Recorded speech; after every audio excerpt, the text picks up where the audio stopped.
আপনি অনেক ধন সম্পত্তির মালিক হলেও আপনার সন্তানকে অভাব শিখান, নইলে আপনার সন্তান কখনোই মানুষের মতো মানুষ হতে পারবে না। এটা আমার নিজের অভিজ্ঞতা থেকেই দেখা। সত্যি বলছি, আপনার সন্তানকে অভাব শিখালে আপনার সন্তান একদিন নিজের পায়ে দাঁড়িয়ে আপনাকে দেখিয়ে দিবে সে কি করতে পারে। আর যদি সোনার চামচ মুখে দিয়ে জন্মায় তাহলে সে কিছুই করতে পারবে না। সত্যি কথা।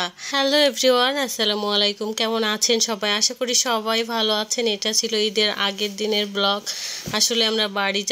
আমার মেয়ে কিন্তু অনেক বেশি বোরিং হচ্ছিল, সে কখন বাড়ি যাবে। আর এই ড্রেসটা পরে, এটা হচ্ছে ঈদের দিনে। তো ঈদের দিনে সাজুগুজু করে মনটা অনেক খারাপ ছিল, তারপর খেলার সাথে পেয়ে মনটা অনেক ভালো হয়ে গেছে। তো এসব কথা বাদ দিয়ে আমি আসল কথায় চলে আসি। আপনার সন্তানকে কেন অভাব শেখাবেন? আপনার অনেক কিছু থাকলেও আপনার সন্তানকে বোঝান যে আপনার কাছে টাকা পয়সা নেই, আপনি যা চাচ্ছে আপনার সন্তান সঙ্গে সঙ্গেই কিন্তু সেটা দিবেন না, তাহলে কিন্তু সে কিছুই বুঝবে না। অবশ্যই আপনার দেওয়ার সামর্থ্য আছে, তাকে 1 মাস পর দিন, 6 মাস পর দিন, তাহলে সে কষ্টটা অনুভব করতে পারবে, এমনকি কষ্টটা বুঝবে। আমার একেবারে নিজের বাস্তব অভিজ্ঞতা থেকে আপনাদেরকে বলছি। আসলেই আমরা পড়াশোনা করতাম 2 ভাই বোন মিলেই। তো আমার বাবা চাইলে কিন্তু অনেক কিছু দিতে পারতো, অনেক টাকা পয়সাও দিতে পারতো। পড়াশোনার ক্ষেত্রে আমাদেরকে বাহিরে থাকতে হয়েছে, তবে আমি কিন্তু আদায় করেই নিয়েছি। আমি অনেক জেদি ছিলাম, আমার এটা লাগবে তো লাগবে। তো আমার ভাই ছিল, তার চাহিদা খুবই সীমিত ছিল। তাকে 2টা টাকা দিলে সে 2টা টাকা দিয়ে স্কুলে যেত, খেত। তার কোনো রকম কোনো চাহিদা ছিল না ছোটোবেলা থেকে।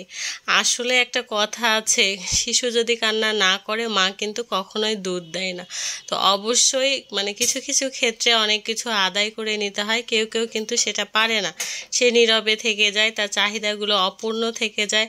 তো বাহিরে পড়াশোনা করার ক্ষেত্রে আমার ভাই কিন্তু আমার বাবার কাছ থেকে সেরকম টাকা পয়সা চাইতো না, ও কিন্তু একটু ভয় করতো। এখনও বাচ্চার বাবা হয়ে গেছে মাশাআল্লাহ, এখনও বাবাকে দেখে ভয় পায়, বাবার সঙ্গে কথা বলতেও ভয় পায়। তো ওর কোনো রকম চাহিদা ছিল না। আমার বাবা চাইলে অনেক টাকা দিতে পারতো, কিন্তু ওকে টাকা পয়সা খুব সীমিত দিত। তো সীমিত দেওয়ার পর সে কিন্তু অনেকটা পরিমাণে মন খারাপ করতো যে বাবা আমাকে এত কম টাকা দেয় কেন। মার কাছেই শুধু ভ্যান ভ্যান করতো আর মাকে বলতো যে এই টাকা দিয়ে আমার হচ্ছে না, চলতে অনেক কষ্ট হচ্ছে। আসলে চাইলে কিন্তু বাবারা অনেক টাকা দিতে পারে, অনেক বাবা দেয়ও। যেমন আমার হাজব্যান্ডের কথা, ও একটাই ছেলে, ও কিন্তু পড়াশোনা করেছে, চাইলেও তাকে অভাব দেয়নি। বাবা তাকে অনেক ভালোবাসতো, এমনকি তাকে অনেক টাকা পয়সা দিত বন্ধু বান্ধবের সঙ্গে। সে ওই টাকাগুলো অপচয় করতো, মানুষকে খাওয়াইতো। তো আসলে টাকা পয়সা দিলে কিন্তু ছেলেপেলেরা নষ্ট হয়ে যায়।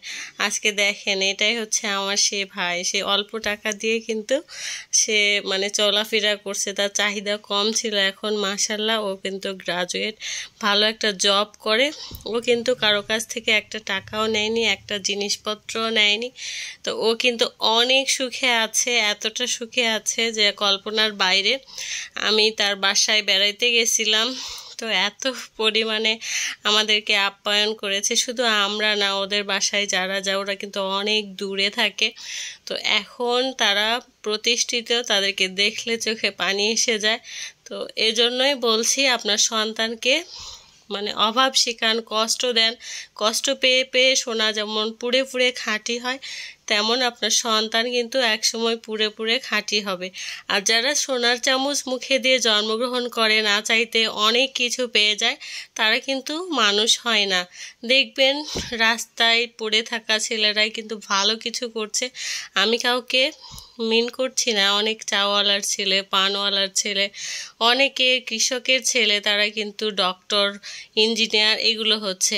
অথচ গ্রামে অনেক 100 বিঘা জমির মালিকের ছেলেও আছে, তারা কিন্তু একটা সার্টিফিকেট, এসএসসি পাশের একটা সার্টিফিকেটই অর্জন করতে পারছে না। কতটা কষ্টদায়ক সত্যি। এজন্য বলছি, আপনার সন্তানকে যদি পুড়ে পুড়ে খাঁটি করে তৈরি করতে চান, তাকে অবশ্যই অভাব দেন, তাকে বুঝতে দেন যে আপনার মানে চাইতে কোনো কিছু পাওয়া যায় না, সব কিছু এত সহজেই অর্জন হয় না। যেমন 2টা টাকা এক বুক মাটির নিচে খুঁড়লেও পাওয়া যায় না। এই জন্য আপনারা ভিডিওটি যদি ভালো লাগে অবশ্যই শেয়ার করবেন।